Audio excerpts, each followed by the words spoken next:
Assalamualaikum warahmatullahi wabarakatuh. Perkenalkan, nama saya Rizka Afifatul Maunah, NIM E2019-2082.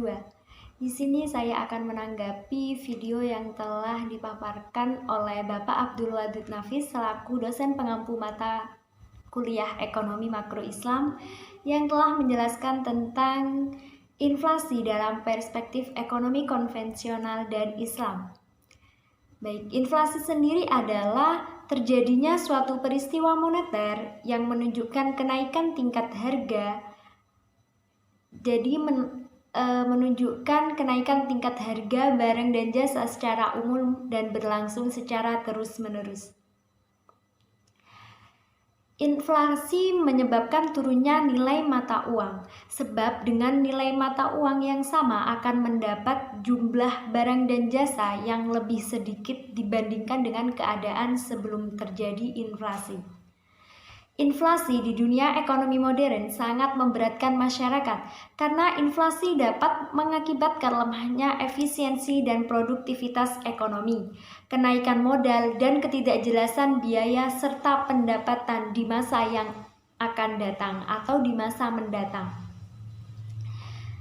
Dalam ekonomi konvensional, inflasi adalah kenaikan harga suatu komoditas dalam periode tertentu.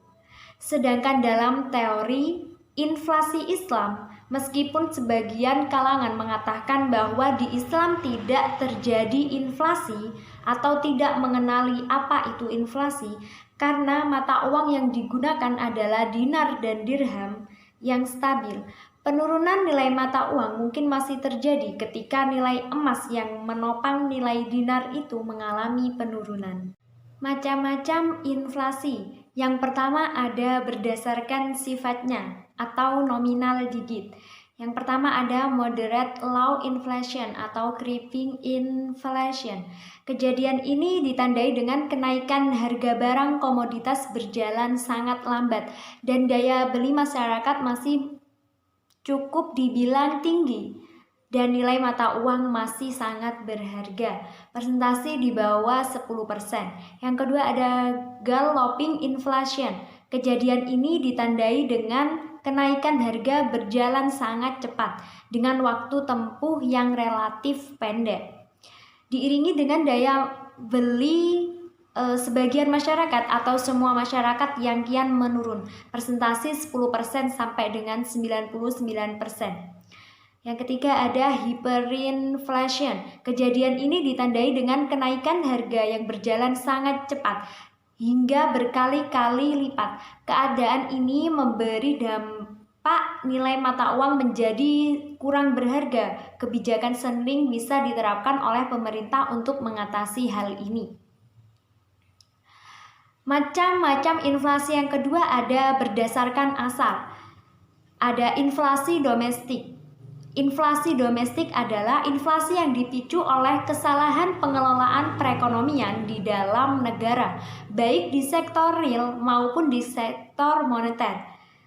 Misalnya, percetakan uang baru untuk mengatasi defisit anggaran dan kegagalan panen dalam pertanian atau pasokan keperluan pokok menjadi sangat sedikit. Yang kedua ada inflasi impor, yaitu inflasi yang dipicu oleh kenaikan harga komoditas negara luar yang berekam dengan negara domestik.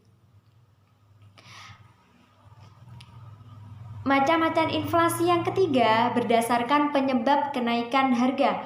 Ada inflasi tarikan permintaan atau demand pull inflation.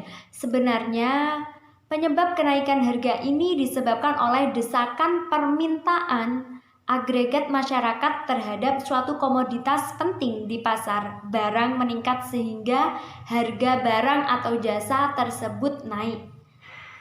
Selanjutnya ada inflasi dorongan biaya. Inflasi ini disebabkan karena oleh adanya kenaikan biaya produksi kemudian dilanjutkan dengan penurunan omset penjualan. Macam-macam inflasi. Yang keempat ada berdasarkan tingkat keperluan.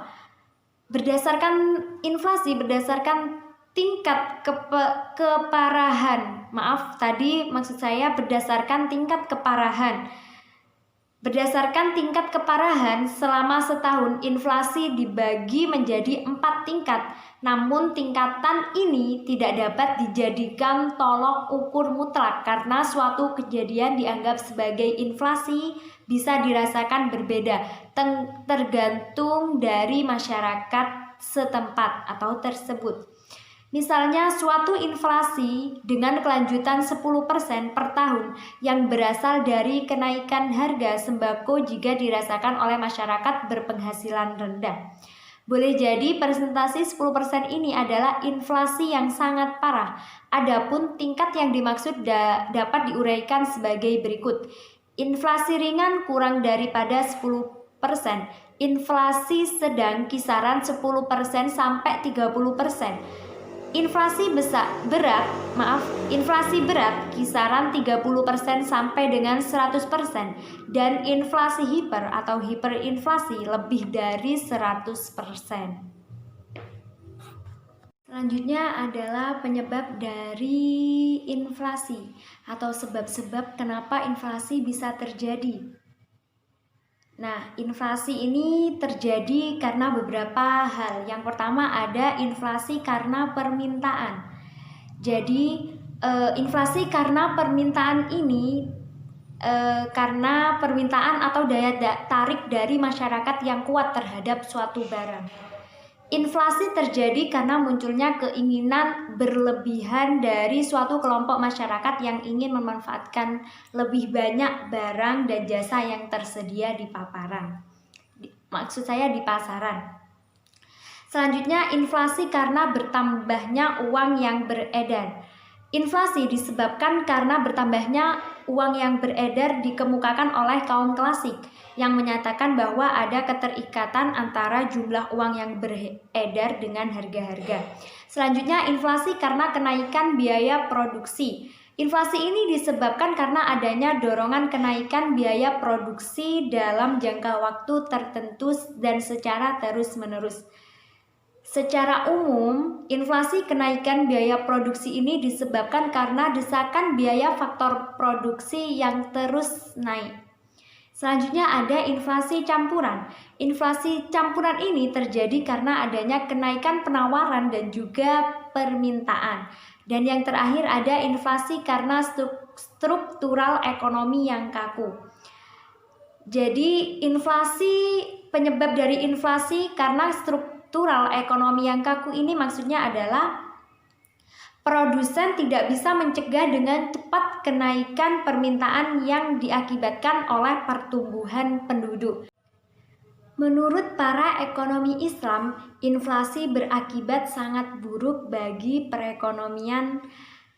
Karena apa? Kok bisa inflasi ini sangat buruk bagi perekonomian? Karena yang pertama menimbulkan gangguan terhadap fungsi uang, yang terutama terhadap fungsi tabungan, fungsi dari pembayaran di muka, dan fungsi dari unit perhitungan.